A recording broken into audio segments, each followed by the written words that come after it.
서울 하이안 치과의 이승준입니다. 원장님들 잘 지내셨는지요?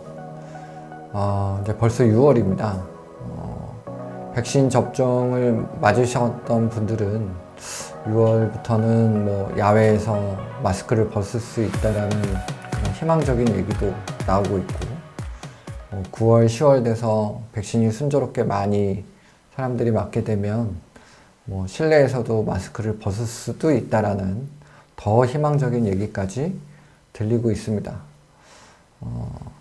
이렇게 마스크를 벗고 우리가 코로나 이전의 일상으로 빨리 돌아가게 되어서 병원의 어떤 경영도 좋아지고, 그리고 우리가 다른 사람들과 많이 만나고 이렇게 할 수 있는 그런 좋은 시절이 빨리 왔으면 하는 바람입니다. 오늘 이제 강의는 지난번에 이어서 C-쉐입 카나를 이제 마무리하려고 합니다. 지난번에 C-쉐입 카나에 대해 이제 말씀드렸던 건 근관 확대, 나이타이 파일을 어떻게 쓰느냐, 그런 내용이었습니다. 보통은 나이타이 파일을 쓸 때 조심스럽게 업앤다운만 하는 것이 정상이지만, C-쉐입 카날은 어떤 카날의 모양, C자형 때문에 업앤다운만 해서는 안 되고, 수평으로 움직이고 약간 사선으로도 움직이면서 근관벽에 존재하는 펄프와 박테리아를 최대한 많이 줄이려고 하는 어떤 파일 모션이 필요하다고 설명을 드렸었습니다. 근관 확대를 그렇게 하고 나면 우리가 이제 그 다음은 근관 소독을 해야 됩니다. 근데 이제 우리 원장님들 근관 소독, 근관 확대처럼 나이타이 파일 쓰는 것처럼 열심히 하십니까?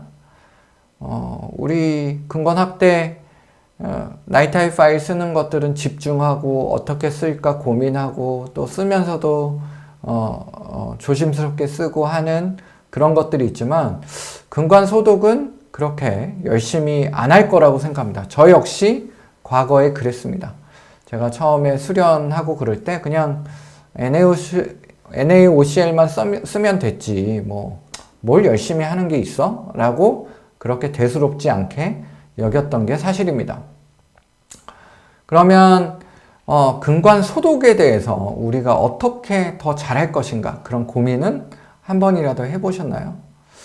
저는 이제 최근에 나이타이 파일 쓰는 어떤 스킬이나 이런 것들이 과거처럼 이제 제가 하는 것들이 거의 일정해지고, 어떤 파일 프랙처나 파일 렛지나 이런 것들에 대해서 크게 고민을 덜 하게 되면서 오히려 그런 것보다는 근관 소독이 더 중요한 거 아닌가? 또 근관 형태나 이런 것들에 대해서 조금 더 고민을 하고 공부를 하다 보니까 근관 확대도 물론 중요하지만 근관 소독이 훨씬 더 중요하다, 이렇게 생각을 하면서 어떻게 하면 더 잘할까, 어떻게 하면 더 효율적으로 할까, 이런 고민들을 최근에는 더 많이 하는 것 같습니다.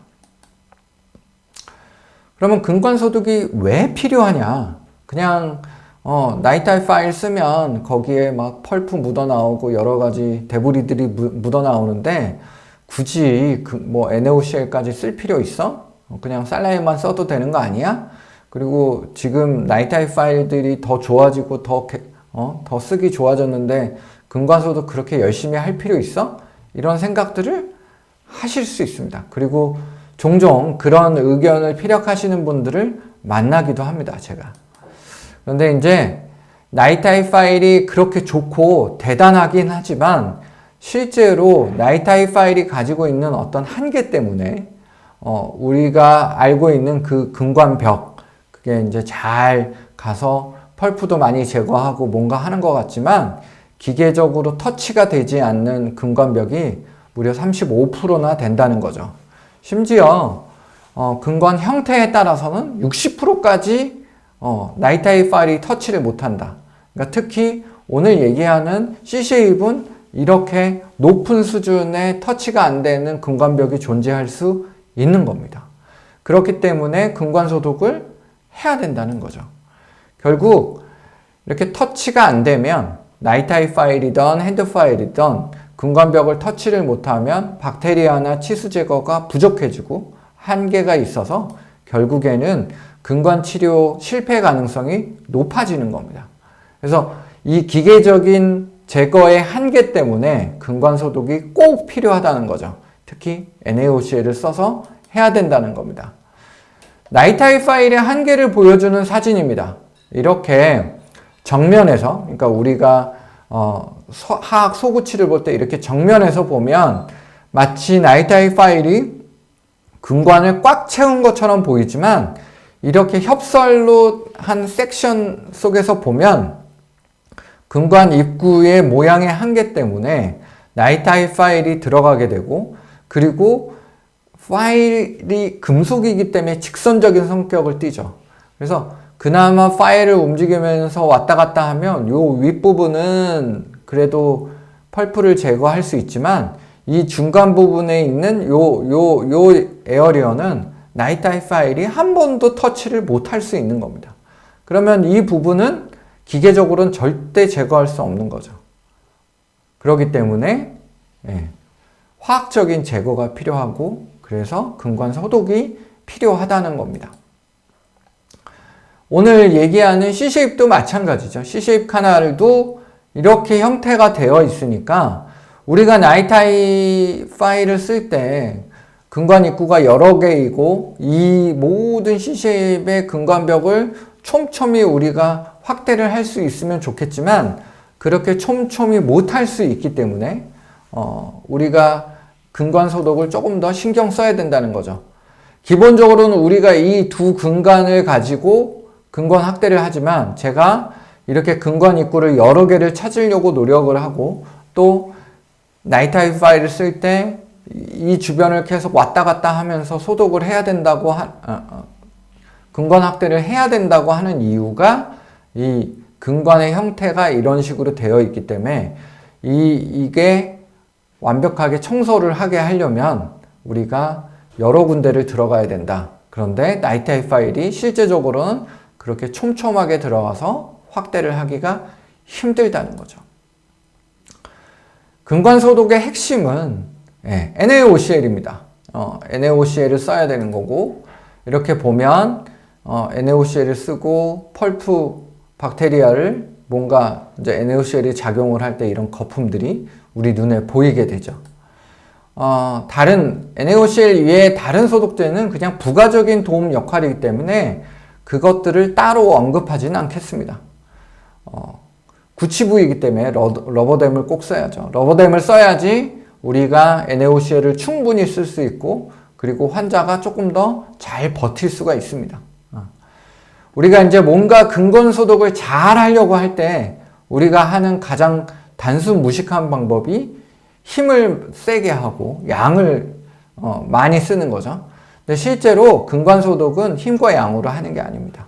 오히려 힘을 더 주고 근관 끝까지 뭔가 들어갔으면 하겠다 힘을 주면 보통 다른 사고가 터지죠.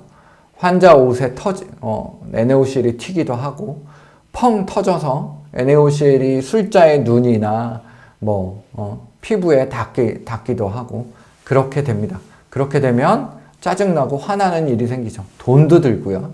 여러 가지 문제들이 생기기 때문에 근관 소독은 절대 힘을 써서 하는 것이 아니다. 그러면 제가 C쉐입 카날에서 어떻게 근관 소독을 하는지 이제 보여드릴 건데요. 항상 우리가 근관 소독에서 가장 중요한 것은 25번 확대, 25번 이상 확대된 이후에 NaOCl이 그 근관에 얼마나 소킹되어 있냐, 적용되는 시간이 몇 분이냐, 이게 가장 중요한 겁니다. 우리가 이제 근관 소독의 효과를 높이는 방법에 대해서 우리가 고민을 해보면 제일 처음 그냥 단순하죠. 보통은 원장님들이 농도가 이제 원액이 있다고 하면은 그거를 절반이나 한 4분의 1까지 희석을 해서 NaOCl을 쓰는데요. 고농도, 희석하지 않고 고농도의 NaOCl을 쓰는 것을 저는 권장합니다. 특히 C쉐입에서. 그 다음에 NaOCl이 근관에 적용되는 시간을 길게 하는 거죠.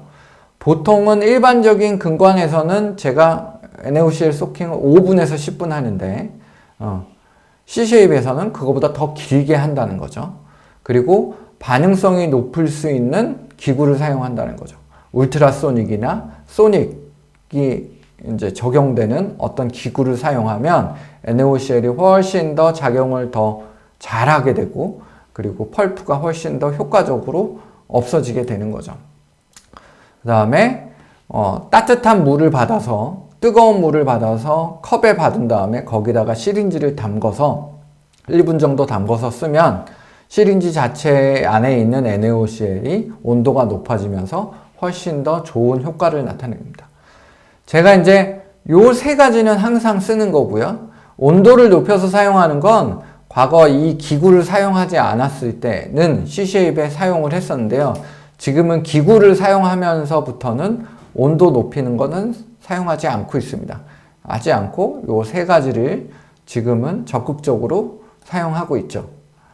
제가 이제 C쉐입 카나를 할 때 근관소독을 어떻게 하냐 하면은 첫날에 25번 이전까지는 살라인을 사용해서 소독을 합니다. 그러니까 이제 이 이유는 25번 이전까지는 NaOCl을 아무리 거기다 담궈놔도 근관 안으로 거의 NaOCl이 들어가지 않기 때문에, 그래서 NaOCl을 낭비하지 않고 그냥 살라인을 사용을 하는 거고요. 25번 이후부터, 확대가 25번 이상이 되면 그때부터는 NaOCl을 사용을 합니다. NaOCl 사용 방법은 그냥 근관 아동 3분의 2까지 채우는 거예요. 제가 아까 말씀드렸듯이 NaOCl을 근관에 꽉 팁을 껴가지고 힘을 줘서 근관 밑으로 들어가게 사용하지 않습니다. 근관 아동에 채우고, 그 다음에 근관으로 들어가는 건 제가 쓰는 근관 확대, 이제 나이타이 파일이나 핸드 파일을 이용해서 그걸 사용하면서 그냥 NaOCl이 나이타이 파일과 핸드 파일에 따라서 근관 안으로 들어가도록 유도를 하는 거죠. 제가 팁을 이용해서 근첨으로 밀어넣으려고 하는 노력은 전혀 하지 않습니다. 제가 이제 쓰는 팁입니다. 그냥 일회용 까서 거기에 있는 그냥 팁들을 사용을 하는 거고요. 이렇게 이 팁들을 사용해서 그냥 근관에 채워서 한다는 거죠. 우리가 근관 내부로 들어가기 위해서 제가 힘을 주거나 그러는 것들 전혀 하지 않고, 최근에 이제 법이 개정돼서 일회용품을 재사용하거나 그러면 과태료 받고 병원에 문제가 생길 수가 있어요. 그렇기 때문에 일회용품 한번 까서 쓰고 바로 버릴 수 있게, NaOCl도 1.5mm 정도, 많지 않죠. 한 번 쓸 때 이 정도만 써도 오히려 약간 남고, 살라인도 이 정도만 써도 큰 문제가 없다라는 거예요. 제가 실제로 저희 병원에서 저희 이제 직원들이 이렇게 준비해 놓은 걸 이렇게 쓰고, 그냥 그거는 바로 일회용 한 번만 쓰고 이제 폐기를 하는 거죠. 근관 확대가 다 끝난 후에 엔도 액티베이터, 아까 했던 NaOCl의 반응력을 좋게 하는 기구를 사용합니다. 엔도 액티베이터를 사용하고요. 메지어링구알 3분, 디스토벌카 3분 이렇게 충분하게 하라고 얘기를 합니다. 이 엔도 액티베이터는 제가 직접 잡고 하는 건 아니고요. 이거는 직원한테 워킹 랭스보다 1mm 짧게 해서 그 근관 내부에 적용하고 유지하고 있으라고 저희 직원한테 시키면 직원이 충분하게 그렇게 적용하고 끝냅니다. 요렇게 생긴 엔도 액티베이터를 요렇게 랭스를 재서 저희 직원이 사용하는 거죠. 둘째 날은 처음부터 이제 살라인 사용하지 않고 처음부터 NaOCl을 적용하고요. 그 다음에 똑같은 방식으로 합니다. 근관 아독 3분의 1을 채우고 NaOCl을 소킹을 하는데, 근관 확대, 나이타이 파일이나 핸드 파일을 쓸 때 요 채워진 그 NaOCl이 근관 내부로 들어갈 수 있게 유도를 하는 거고요. 그 다음에 엔도 액티베이터를 다시 한번 또 적용을 합니다. 그리고 NaOCl이 총 근관 내부에서 적용되는 어떤 시간을 10분에서 15분. 아까 이제 다른 치아들은 5분에서 10분이라고 했는데 얘는 시간을 조금 늘려서 확보를 하는 겁니다. 셋째 날도 제가 이제 보통 다른 치아 같은 경우에는 둘째 날까지 확대를 하고 바로 필링까지 하는데, C쉐입은 저의 확대, 근관 확대나 근관 소독이 그 모양을 다 커버할 수 없다. 그러니까 조금 한 번 정도 더 하는 게 더 안전하다라고 제가 임상적으로 느끼고 있어서 셋째 날까지 근관 소독을 합니다. 그래서 하루 더 나와서 NaOCl을 적용하고 똑같은 방식으로 소킹한 다음에 엔도 액티베이터 적용을 합니다. 그렇게 해서 이때도 10분에서 15분 정도 NaOCl을 적용을 하면 그 C쉐입에 제가 이제 나이트아이 파일로 설령 터치 못하는 곳이 많았다라고 하더라도 이렇게 3일에 걸쳐서 NaOCl을 사용하고 엔도 액티베이터를 사용하면 그래도 많이 커버가 되는 것 같습니다. 이제 이렇게 해서 한 다음에 충전을 하기 위해서 충전 전에는 살라인 이리게이션을 통해서 근관 내부를 한 번 더 소독을 합니다. 왜 NaOCl을 그냥 놔두지 않고 살라인 이리게이션을 하냐면 이제 나중에 제가 필링을 할 때 겉아퍼처를 가득 채우고 실로도 잔뜩 채워서 그다음에 수직각 건축을 하는데요. 그렇게 했을 때 NaOCl이 농도가 높은 것이 어느 공간에 있다가 그렇게 필링을 할 때 근처으로 나가게 되면 환자가 굉장히 아파하고 불편할 수 있겠죠. NaOCl은 굉장히 자극적인 약제니까요. 그래서 살라인을 통해서 혹시라도 남아있을 NaOCl을 최대한 희석을 하는 거고요. 최대한 희석을 한 다음에 페이퍼 포인트로 빨아들이면 그래도 근관 내부에 남아있는 NaOCl이 최소화되고 그래서 설령 나중에 필링을 하면서 약간 밀려나가도 환자가 느끼는 불편감을 최소화될 수 있기 때문에 제가 근관 충전 전에는 살라인 이리게이션을 해서 이제 드라이를 합니다. 제가 이렇게 3일에 걸쳐서 이렇게 하는데 원장님들이 야, 나는 너처럼은 도대체 못하겠다. 너처럼 그렇게 복잡하게 힘들게 나도 근관 소독해야 된다고 생각하실 수 있는데 그러면 최소한 원장님이 할 수 있는 건 사용하는 NaOCl 농도를 높이시는 거죠. C쉐입에 한해서는. 이제 보통 제가 구입해서 쓰는 게 이렇게 NaOCl 6% 이렇게 되는데 저는 이 원액을 사용합니다. 원액을 사용하고요. 그 다음에 근관 확대가 완료되는 소킹 시간을 늘린다고 했죠. 보통 제가 5분에서 10분 정도 한다고 했는데 이렇게 스탑워치가 되는 거를 체어 옆에 놓고 제가 10분 이상 할 수 있도록 스탑워치를 눌러 놓습니다. 그래서 환자분이 충분하게 NaOCl이 소킹이 될 수 있도록 이걸 해놓지 않으면 환자가 힘들어하거나 환자가 움직이거나 그러면 빨리 정리하게 되는 경향이 있는 것 같아요. 그래서 저는 항상 NaOCl 소킹이 시작하면 스타트를 눌러서 10분 이상 되도록 노력을 합니다. 아까 계속 강조했지만 저는 엔도 액티베이터를 쓰고 이게 뭐 대단한 기능을 하는 게 아닌데 그냥 이렇게 움직이는 거거든요. 이렇게 움직임으로 인해서 뭔가 파일이 가지 못하는 그 공간에 NaOCl이 조금 더 갈 수 있게 하고 저는 개인적으로는 이걸 사용하면서 엔도의 퀄리티가 훨씬 더 많이 높아지고 환자가 좀 덜 아파졌다고 제가 느끼고 있습니다. 뭐 제가 그거를 어떻게 논문이나 다른 걸로 증명할 수는 없지만 개인적으로는 효과를 굉장히 많이 보고 있는 기구 중에 하나입니다. 원장님들이 칼슘 하이드록사이드를 C쉐입 카날에서 많이 사용합니다. 환자가 많이 아프고 불편해하면 이거를 좀 이제 적용을 해서 놔두면 환자가 조금 편해진다고 느끼고 저 역시도 그렇게 환자가 많이 불편해하면 칼시팩스를 쓰긴 하거든요. 근데 이제 저는 C쉐입에서 원칙적으로 칼슘 하이드록사이드를 쓸 때는 이렇게 리전이 있는 경우에 인펙티드 네크로틱 카날에서만 사용하고요. 일반적으로 살아있는 근관에서는 칼시팩스를 사용하지 않습니다. 왜냐하면 제가 제거할 수 없는 공간에 칼슘 하이드록사이드가 들어가고 그게 나중에 필링을 통해서 이제 하더라도 이게 남아있으면 칼시팩스는 나중에 분해가 돼서 그 공간이 데드 스페이스가 되고 그 데드 스페이스에서 박테리아가 다시 오버그로스 될 수 있기 때문에 저는 개인적으로 생활치에서는 칼시팩스를 전혀 사용하지 않고 임팩티드 카날에서는 제가 사용을 합니다. 이렇게 리전이 큰 경우에 칼시팩스를 사용을 하는 거고요.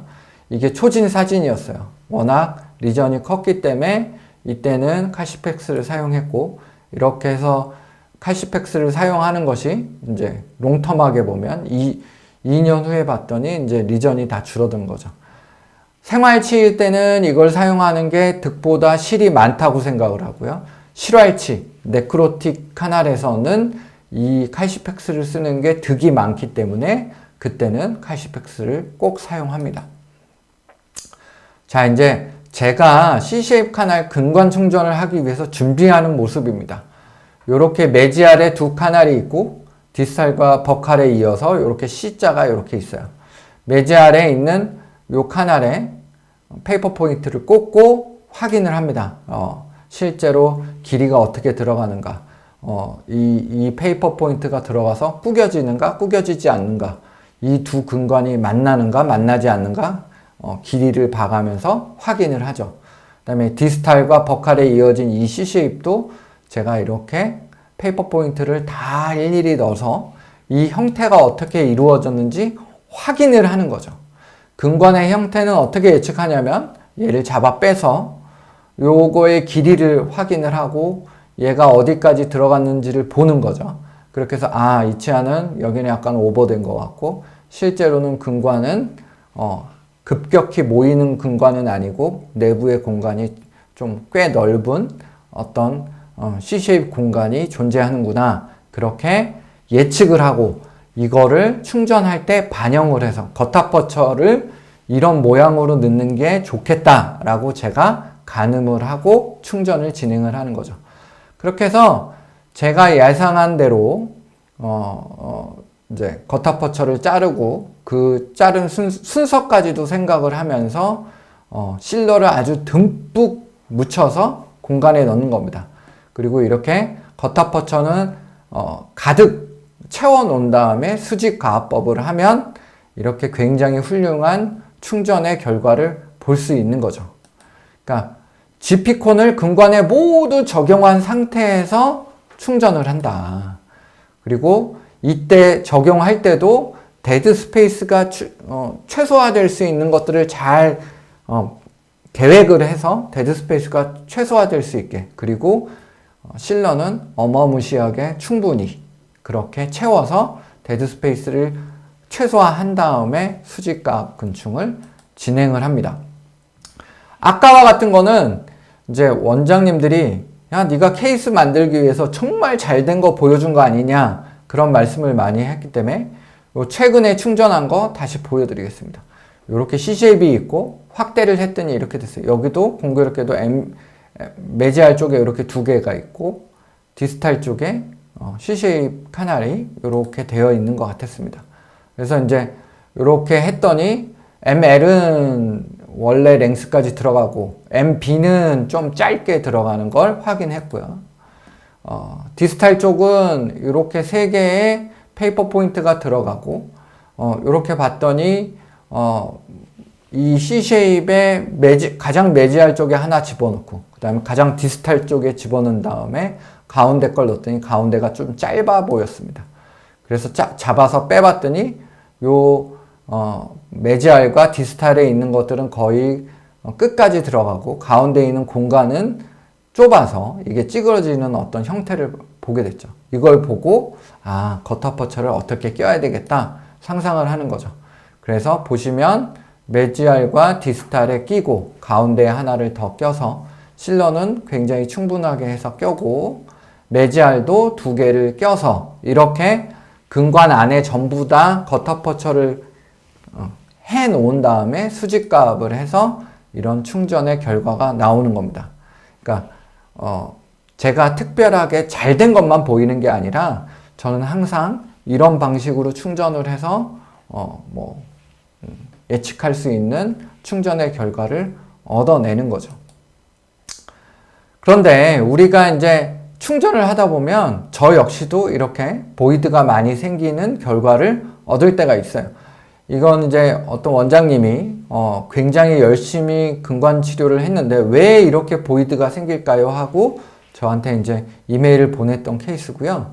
저는 이걸 보고서 저도 이런 경험이 있기 때문에 이제 이거에 대해서 고민한 결과를 말씀드리면 기본적으로 GP콘을 근관에 모두 적용한 후에 근관 충전을 시행을 해야 되는데 보통 이제 하나를 꽂아서 충전하고 또 하나를 꽂아서 충전하고 이렇게 되면 이렇게 보이드가 잘 생기는 것 같아요. 그 이유를 말씀을 드리면 이렇게 겉아퍼처를 꽂고 여기다가 충전을 하면 이쪽에 공간이 있으니까 얘가 한쪽으로 밀려 나오는 거죠. 그러면 밀려 나온 쪽으로는 보이드가 생길 수 있고 또 이쪽에도 불완전하게 얘가 밀려났으니까 오히려 이 공간에는 겉아퍼처가 꽂힐 수가 없는 거예요.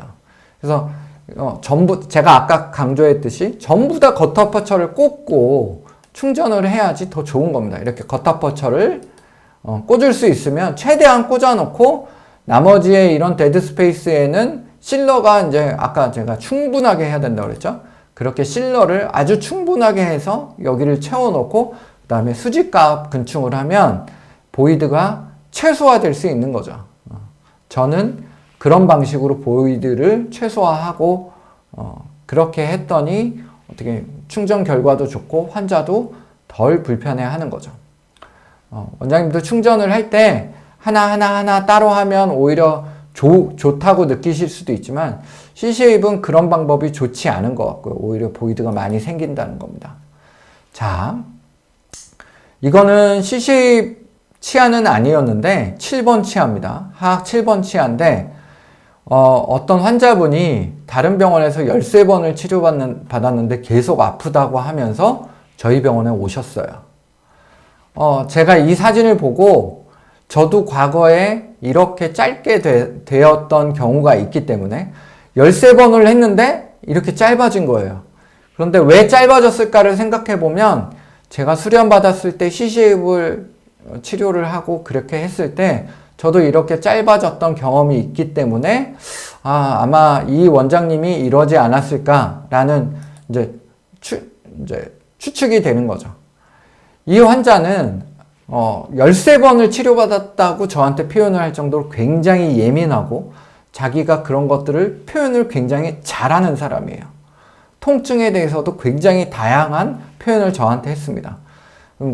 다른 병원에서 저한테 소개를 받고 저한테 왔기 때문에 제가 이런저런 설명을 하면서 제 치료를 진행하게 되는데 그 와중에서도 이 환자는 정말 예민하구나, 정말 쉽지 않은 환자구나 라는 걸 제가 느꼈습니다. 이게 7번은 생각보다 내부의 근관이 CCAB 아니더라도 굉장히 큽니다. 그래서 원장님이 첫날 마취를 충분히 하고 펄프를 어느 정도 제거를 했다고 손 치더라도 두 번째 날 마취가 충분히 되지 않았고 그 다음에 안에 염증이 있는 펄프가 남아있다고 한다면 파일링을 할 때 환자가 격한 반응을 할 수 있어요. 아파하는 거죠. 또 한 가지는 예상치 않았던 출혈량이 그 근관 내부에서 콸콸콸콸 나오는 거예요. 그럼 무서워집니다. 그러면 본능적으로 어떻게 되냐면 소심해져서 원래 있던 이 랭스에서 짧게 하는 거예요. 왜냐하면 내가 혹시 터트린 건 아닌가? 내가 과하게 한 거 아닌가? 라는 생각이 있으니까 원래 랭스에서 뭐 0.5mm건 1mm건 조금 빼서 확대를 하는 거죠. 그렇게 하면 그 내부에 있는 펄프가 여전히 남아있기 때문에 또 다음날 와서 또 마취를 하고 해도 또 파일이 들어가면 또 환자가 격한 반응, 아프다고 그러고 또 펄프를 건드리니까 또 출혈이 철철철철 나오는 거죠. 그러니까 또 출혈이 나오고 그러는 게 무서우니까 내가 사고 친 거 아닌가 해서 또 약간 빼죠. 그렇게 해서 이게 13번을 했는데 이런 결과가 나오는 거예요. 계속 후퇴를 하는 거예요. 그러니까 내가 하는 치료에 대해서 확신이 없고 랭스에 대해서 확신이 없으니까 환자가 아프지 않는 순간, 환자가 출혈이 나오지 않는 그 순간까지 자꾸 도망가는 겁니다. 그래서 이렇게 되는 거예요. 이 사진은 제가 충전한 사진입니다. 이 사진은 원장님들한테 제가 이렇게 리엔도를 잘합니다 라고 자랑하려고 보여드리는 게 아니라요. 이 근관에는 렛지가 없다라는 걸 보여드리려고 하는 거예요. 이 원장님이 렛지가 있어서 여기서 멈춘 게 아니라는 거죠. 환자가 불편해하고 자꾸 출혈이 생기니까 환자가 불편해하지 않는 지점까지 도망가고 출혈이 생기지 않는 지점까지 도망가다 보니까 이런 결과가 나온 거예요. 우리가 7번 C쉐입 혹은 그냥 7번 엔도에서 흔히 볼 수 있는 우리들의 실수입니다. 그러니까 원장님이 C쉐입을 할 때도 우리가 가져야 되는 기준, 이런 것들을 항상 출혈과 환자의 반응에 너무 소심해하면 괜찮은 치료를 하기 힘들다는 것을 보여드리는 거예요.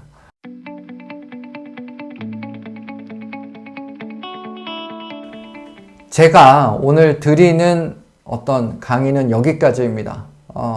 C쉐입 카날에 대해서 다시 한번 정리를 해드리면, 워킹 랭스에 있어서 정확한 기준을 가지고 그 기준을 끝까지 잘 지키셔야 됩니다. 두 번째로, 나이타입 파일을 쓸 때 업앤다운만 하는 것이 아니라 수평적인 움직임을 줘야지 우리가 아는 그 C쉐입의 여러 데드 스페이스가 없고, 그리고 펄프가 많이 남아있지 않게 기계적인 제거를 많이 해놔야지 NaOCl이 들어가서 또 자기의 역할을 할 수 있는 거죠. 그리고 아까 오늘 강의에서 강조드렸지만 NaOCl을 사용하고 그 다음에 충분한 근관 소독을 해야지 C쉐입 카날에 좋은 충전 결과를 얻을 수 있다. 그리고 충전할 때는 거터퍼처를 다 모든 근관에 꽉 채워놓고 실로도 충분히 해서 수직갑 근충을 해야지 보다 좋은 퀄리티의 근관 충전의 결과를 얻을 수 있다. 이렇게 정리할 수 있겠습니다. 원장님은 여러 편에 걸쳐서 C쉐입 카날에 대한 근관 치료에 대해서 알아보았습니다. C쉐입 카날은 저도 지금 굉장히 힘들어하고 고통스러워하는 근관 치료입니다. 그런데 7번 근관 치료에서 무려 30%, 33%, 3분의 1, 3개 중에 하나는 이거라는 거죠. 그렇기 때문에 우리가 소홀히 할 수도 없고, 오히려 환자가 불편해하고 굉장히 컴플레인하는 치아에서는 C쉐입 카날이 굉장히 빈도가 높을 거라고 생각을 해요. 그러니까 제가 지금 굉장히 거칠게 여러 가지 기준들을 설명을 드렸지만, 원장님이 하나하나 원장님만의 어떤 기준들을 세워서 이렇게 꼼꼼히 하시다 보면 이 어려웠던 C쉐입이 조금은 편안한 C쉐입이 될 수 있다고 생각합니다.